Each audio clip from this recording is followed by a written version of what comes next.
الله أشهد أن لا إله إلا الله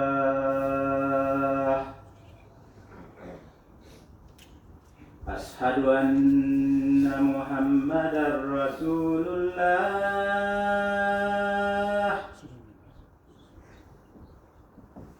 أشهد أن محمدا رسول الله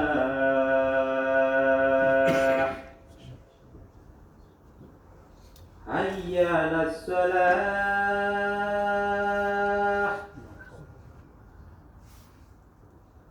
حي على الصلاة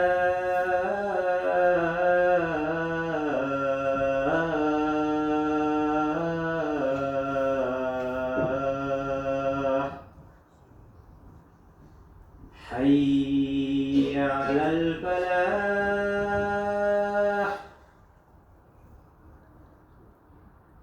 حي على الفلاح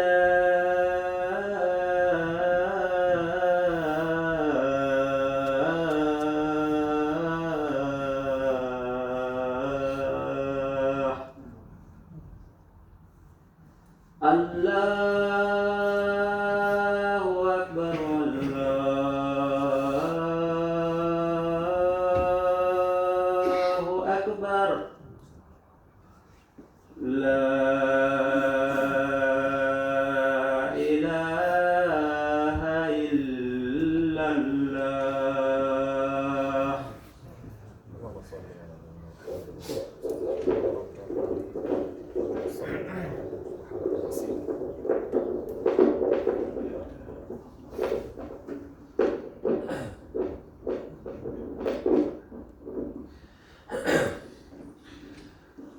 إن الحمد لله نحمده ونستعينه ونستغفره ونعوذ بالله من شرور أنفسنا ومن سيئات أعمالنا من يهده الله فلا مضل له ومن يضلل فلا هادي له أشهد أن لا إله إلا الله وحده لا شريك له وأشهد أن محمدًا عبده ورسوله صلى الله عليه وعلى آله وأصحابه الذين كانوا يهدون بالحق وبه يعدلون وسلم تسليمًا كثيرًا إلى يوم يبعثون يا أيها الذين آمنوا اتقوا الله حق تقاته ولا تموتن إلا وأنتم مسلمون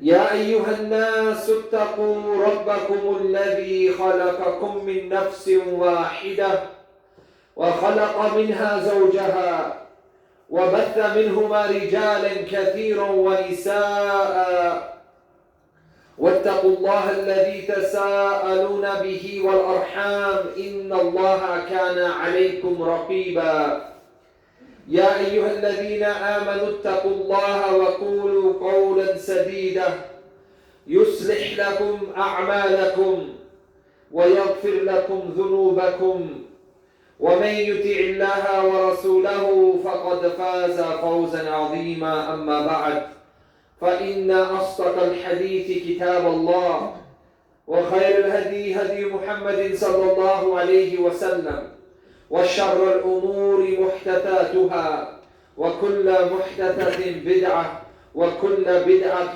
ضلالة وكل ضلالة في النار. Dear respected brothers, Alhamdulillah Rabbil Alameen, we have entered another year, another month full of blessings, the month of Ramadan, the month where the Quran was revealed, the month full of mercy and rahmah.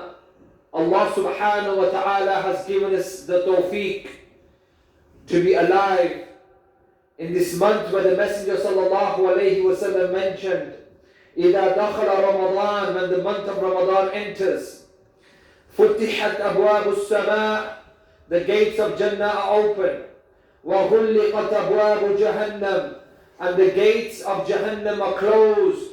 وَسُلْسِلَةِ الشَّيَاطِينَ, and the devils are chained up.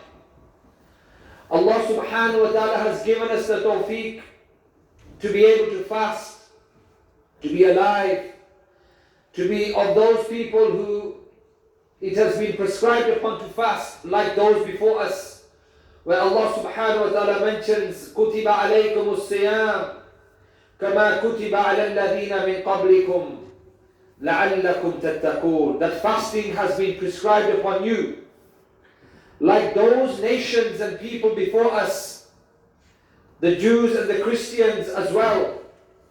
لَعَلَّكُمْ تَتَّقُونَ, so that you may develop God consciousness, so that you may improve spiritually, so that you may draw nearer to Allah subhanahu wa ta'ala. Today's khutbah, we are going to look at this very important aspect of لَعَلَّكُمْ تَتَّقُونَ, so that you can get closer to Allah, so that you can increase your iman, so that you can increase your spirituality. How do we do this in this month of Ramadan? How is this month of Ramadan going to be better than last year's Ramadan? How is this going to be your best Ramadan? Let us try and come together and benefit from this khutbah, inshaAllah. The first thing that we need to understand is you need to be aware of some of the basic knowledge when it comes to fasting. You need to have the basic information so that your mind is able to focus on the month of Ramadan.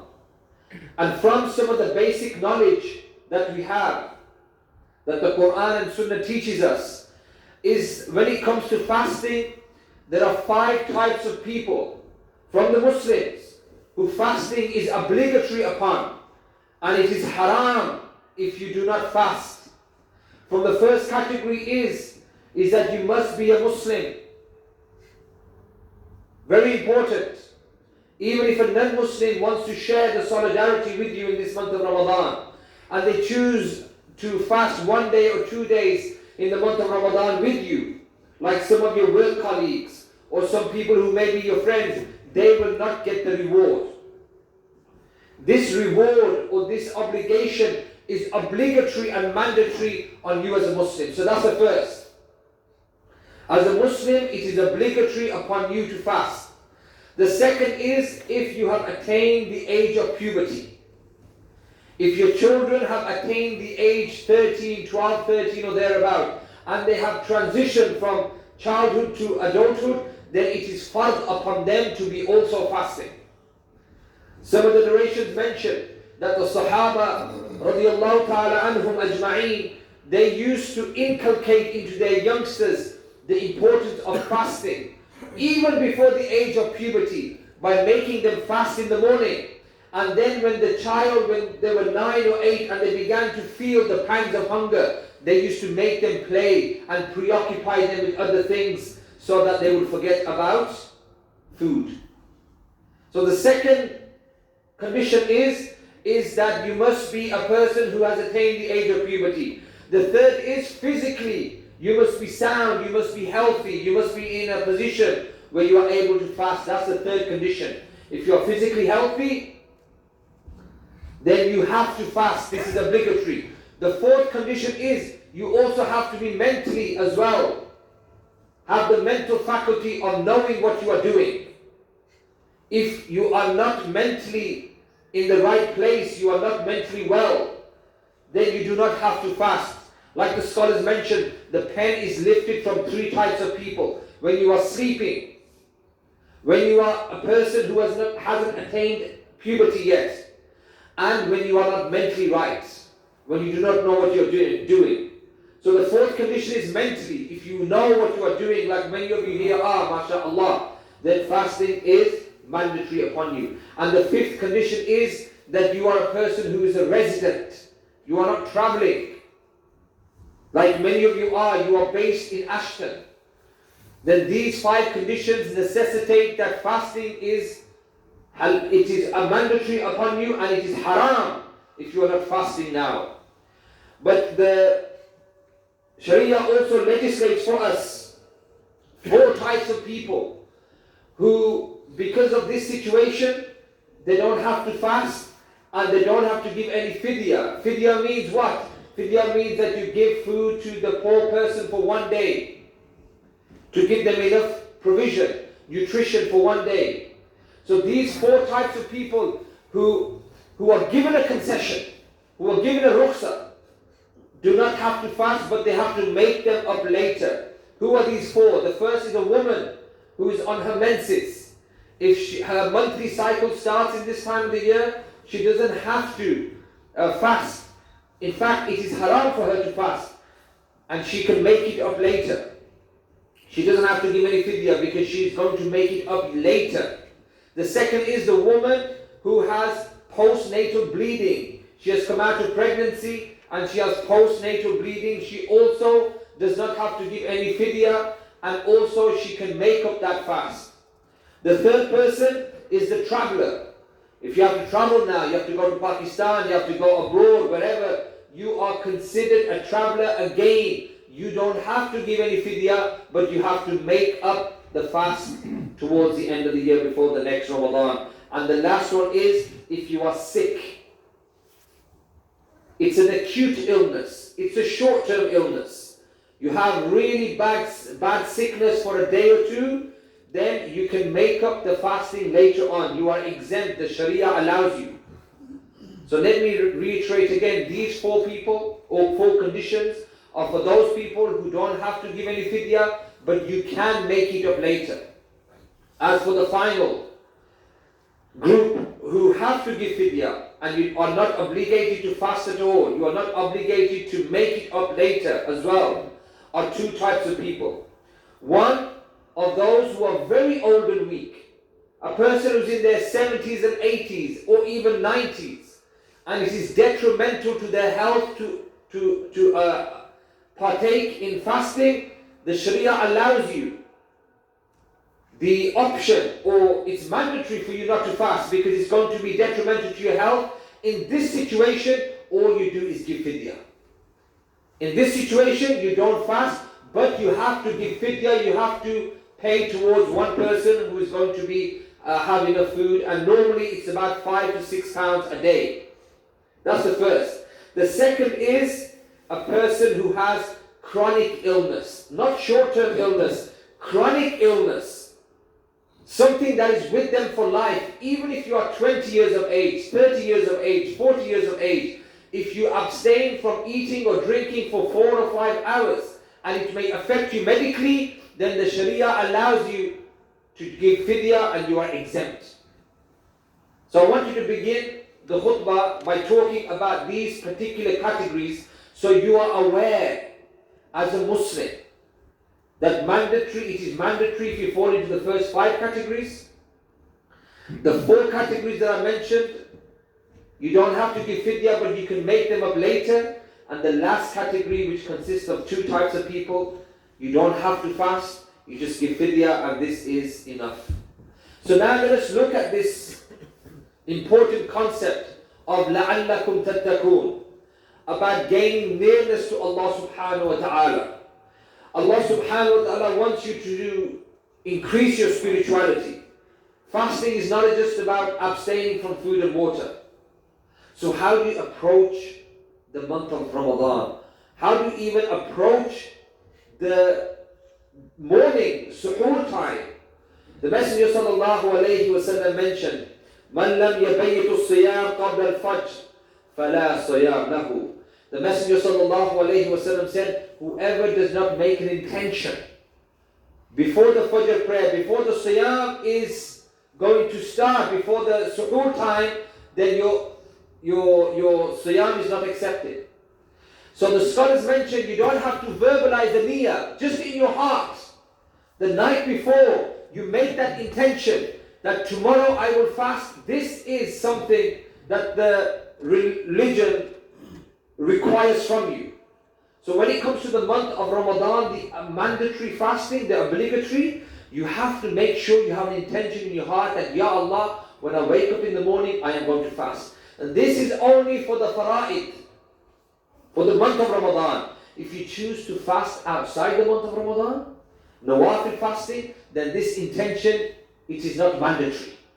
The scholars mentioned this intention is not mandatory if it is outside the month of Ramadan.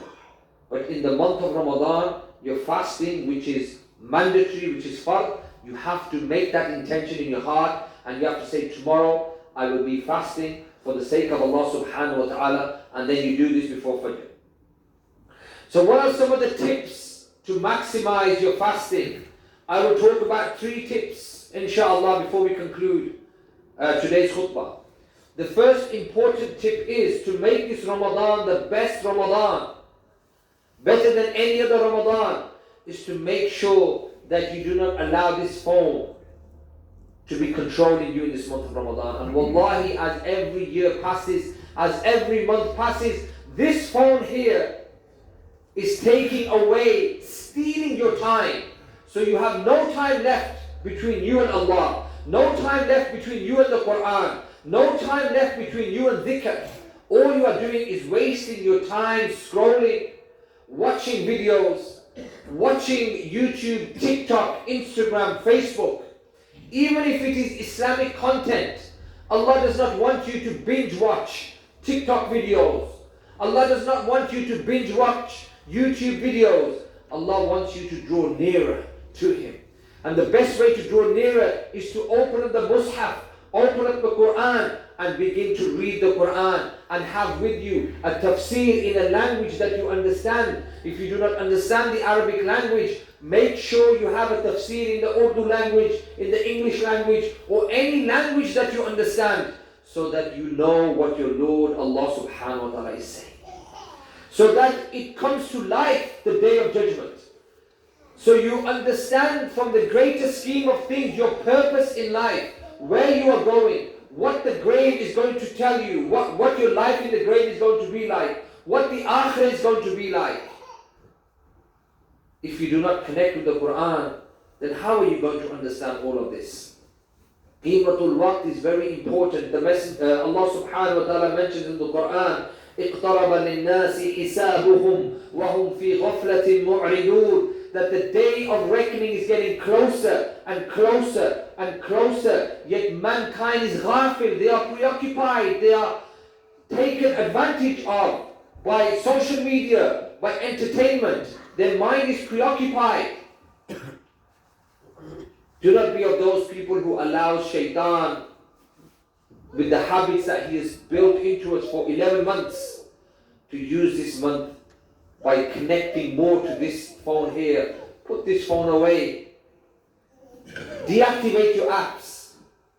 Minimize the use of your social media so that you can attain benefit from this. Wallahi, I just came back from Pakistan 2 days ago.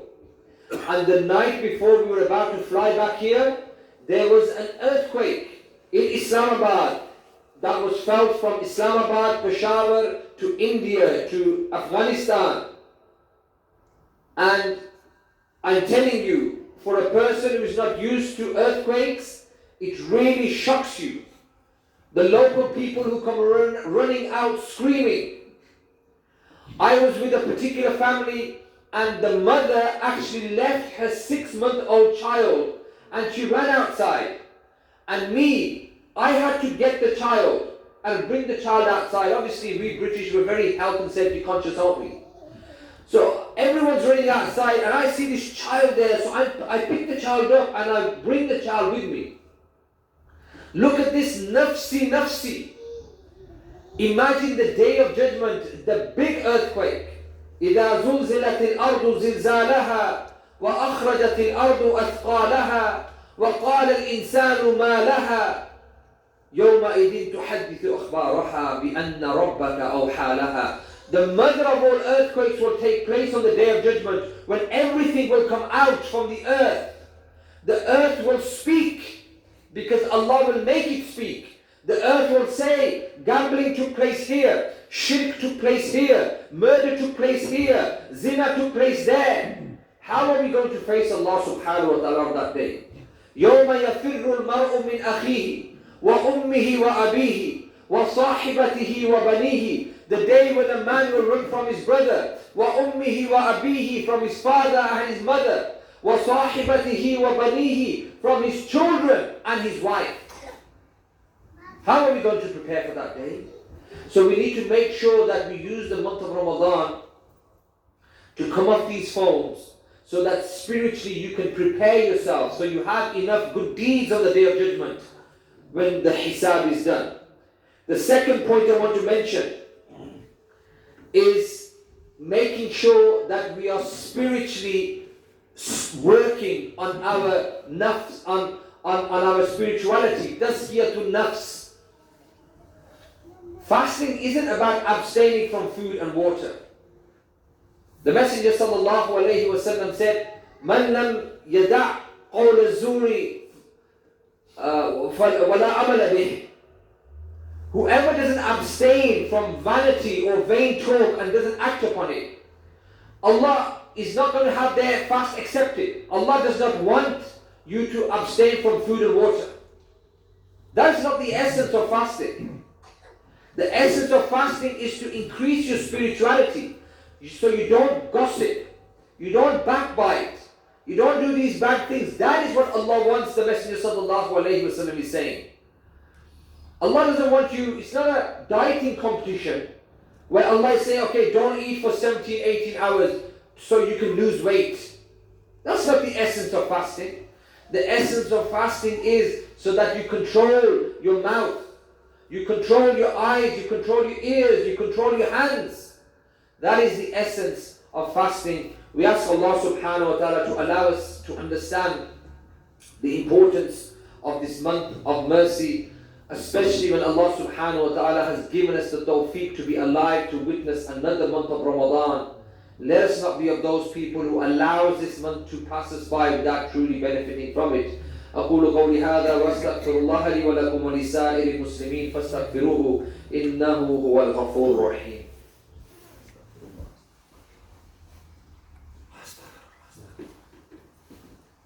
بسم الله الرحمن الرحيم الحمد لله رب العالمين وصلى الله على نبينا محمد وعلى آله وصحبه أجمعين أما بعد. The final thing that we need to understand is that this month is the month where the Messenger sallallahu alayhi wa sallam was more generous than he was at any other time. Sadaqah, or giving in the path of Allah subhanahu wa ta'ala, is something that we see the Muslim community do in this month. Why? Because the reward that you get is manifold. It increases more than at any other time of the year.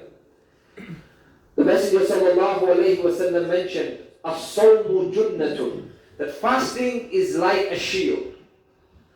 And giving charity, "As-sadaqatu tutfi al-khatiyata kama yutfi al-ma'u an-nar," that whilst fasting is like a shield, it prevents you from sinning. Giving in sadaqah extinguishes your sins, kama yutfi al-ma'u an-nar, just like water is douses out a fire. If you had a fire here, the first thing that you would do is what? Throw water on it. You wouldn't throw more fuel on it, would you? The Messenger sallallahu alayhi wa sallam is telling us that the same way as fasting is like a shield, it will protect you from sinning, you also need to supplement that fasting by giving in sadaqah, because we need to have our accounts reduced on the Day of Judgment. And the Messenger sallallahu alayhi wa sallam used to give in the hadith he mentioned, he was like a wind, more observant in giving. He would pick up the pace. He would increase in giving in the path of Allah subhanahu wa ta'ala. So you need to make sure that you take advantage of these days. We only have 28 more fasts left. 2 days have already gone. This is the second day, Thursday, yesterday, and today is Friday. And we have taqreeban 28 days left. We have to take advantage of each and every one. The Messenger sallallahu alayhi wa sallam was asked, أَيُّ صَدَقَةِ أَعْظَمُ أَجْرًا, what is the best type of charity that you get the most reward? The Messenger sallallahu alayhi wa sallam said, أَن تَصَدَّقَ وَأَنْتَ صَحِيحٌ شَخِيحٌ تَخْشَى الْفَقْرَ وَتَعْمَلُ الْغِنَى. The best type of charity is when you are sahih, when you are healthy, and also miserly. Healthy and miserly, meaning you're healthy, like you're here, healthy, you made your way to the masjid, but deep down you're miserly, meaning that you don't really want to give in the path of Allah. You're thinking about the extension to your house. You're thinking about your holiday in August to Dubai or Turkey. Then the Messenger said, تَخْشَى الْفَقْرَ وَتَعْمَلُ الْغِنَى. And you are fearful of poverty, and then وَتَعْمَلُ الْغِنَى, and you are yearning, and you are dreaming, and you are wishing about gaining more money. You're having these dreams. In this state, the Messenger is saying, this is the best time to give in charity. When you are healthy, but at the same time you are miserly. You are fearful of poverty, right? Because they talk about the cost of living crisis. Yeah? وَتَعْمَلُ الْغِنَى. And then at the back of your mind, you're thinking about, how do I make more money? How do I make more money next year, the following year?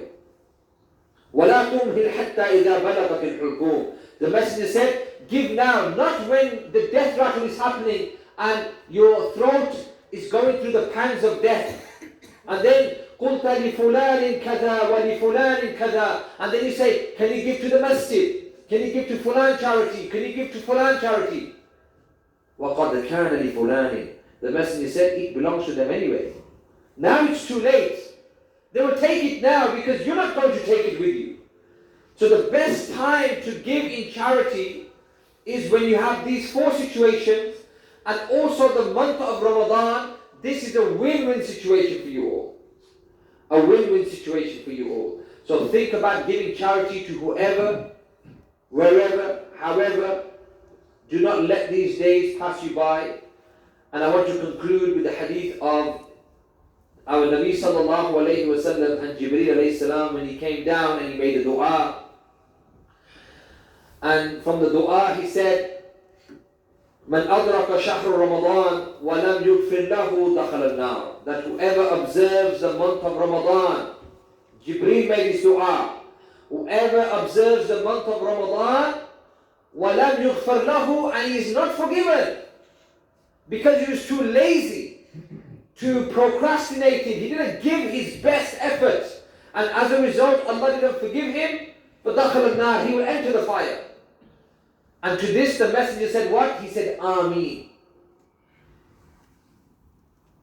Do not allow this month just to pass you by so that you are on the receiving end of this dua of Jibreel alayhi salam and our Nabi sallallahu alayhi wa sallam who said, Ameen. The leader of the angels makes the dua, the leader of all the Anbiya and the Rasul says, Ameen.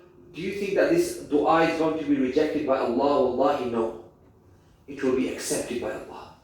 And if we are on the receiving end of these du'as, where we have just half-heartedly fasted in this month of Ramadan, stayed asleep all day, haven't even opened the Quran, haven't even stood for Qiyam in the night, and all we've done is not eaten for 8 or 10 hours a day, then we will be on the receiving end of the dua of Jibreel alayhi salam and our Nabi Muhammad sallallahu alayhi wa sallam.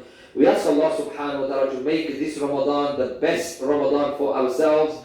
We ask Allah to give us the tawfiq so that we can raise our game, so we can raise our effort, so we can raise our actions, and then leave the rest to Allah subhanahu wa ta'ala. Indeed, Allah is the one who accepts our actions. Inna Allah wa malaikatahu yusalluna ala nabi. يا أيها الذين آمنوا صلوا عليه وسلموا تسليما. اللهم صل على محمد وعلى آله وصحبه وسلم تسليما كثيرا كثيرا. اللهم أعز الإسلام والمسلمين. اللهم انصر إخواننا في سبيلك في كل مكان. اللهم انصر دينك وكتابك وسنة نبيك وعبادك الموحدين. اللهم رب الناس أذهب البأس واشفي، أنت الشافي لا شفاء إلا شفاؤك، شفاء لا يغادر سقما. سبحان ربك رب العزة عما يصفون وسلام على المرسلين والحمد لله رب العالمين. أقيموا الصلاة.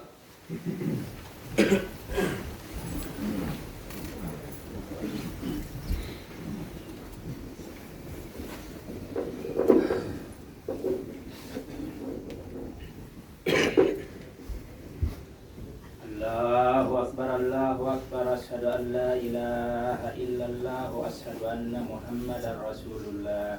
حي على الصلاة حي على الفلاح قد قامت الصلاة قد قامت الصلاة. الله أكبر الله أكبر لا إله إلا الله. So, استقيموا تراصوا تقاربوا. Please make sure you're standing shoulder to shoulder with the person next to you. Ensure you close the gaps in the rows. Make sure the lines are straight.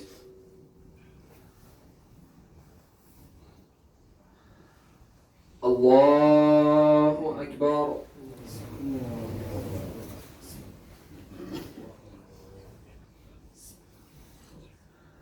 الحمد لله رب العالمين الرحمن الرحيم مالك يوم الدين إياك نعبد وإياك نستعين اهدنا الصراط المستقيم صراط الذين أنعمت عليهم غير المغضوب عليهم ولا الضالين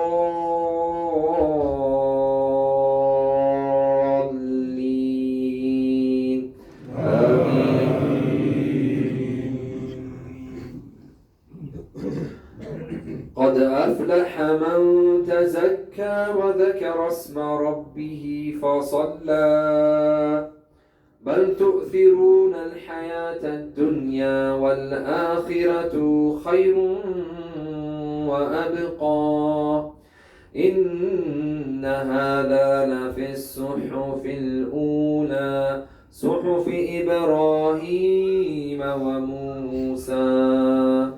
الله.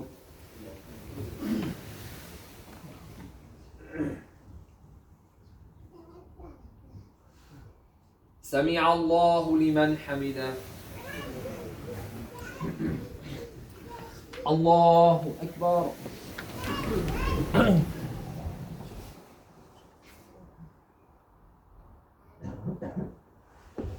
الله أكبر. الله أكبر. الله أكبر.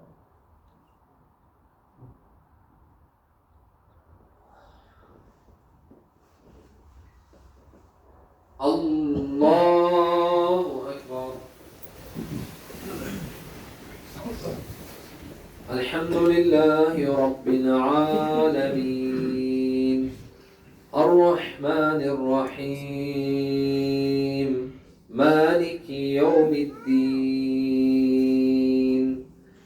إياك نعبد وإياك نستعين اهدنا الصراط المستقيم صراط الذين أنعمت عليهم غير المغضوب عليهم ولا الضالين آمين. والعاديات ضبحا فالموريات قدحا فالمغيرات سبحا فأثرن به نقعا فوسطن به جمعا إن الإنسان لربه لكنود وإنه على ذلك لشهيد وإنه لحب الخير لشديد أفلا يعلم إذا بعثر ما في القبور وحصل ما في الصدور إن ربهم بهم يومئذ لخبير. الله.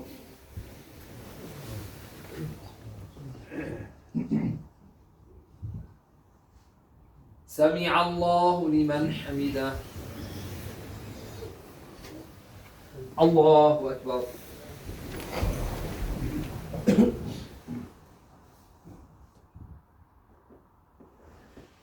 الله أكبر.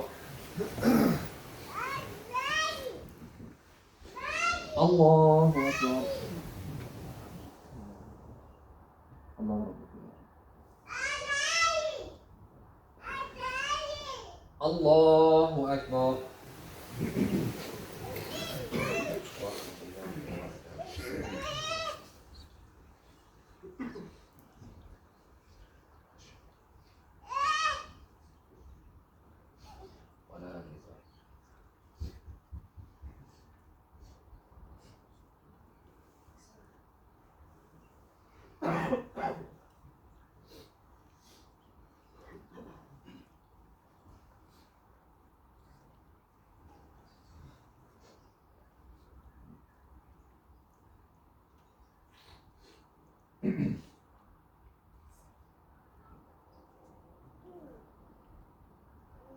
السلام عليكم ورحمة الله. السلام عليكم ورحمة الله.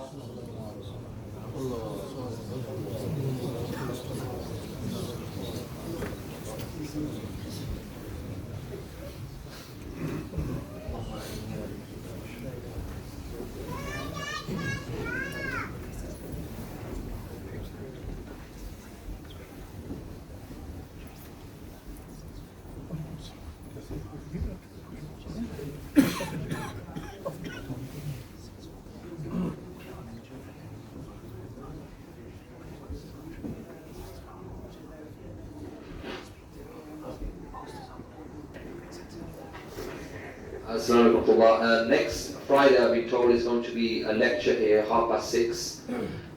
Be a 1-hour lecture, and there'll be an iftar as well, like a masjid provided iftar. So please try and attend next week, next Friday, 6:30, inshallah. Is it 6:30 now? 6:40. That will be when the lecture will start, and there'll be iftar as well. And remember, the clocks are going forward as well, right? Yeah. So maybe some people get confused. How could that be? You know, so we're opening the fast at this time. But remember, the clocks go forward. So there'll be a lecture next Friday. Please donate as well. There's a barcode, I've been told, if you want to contribute towards this. And remember, I mentioned the month of giving is where you get the reward. You get your deeds increased.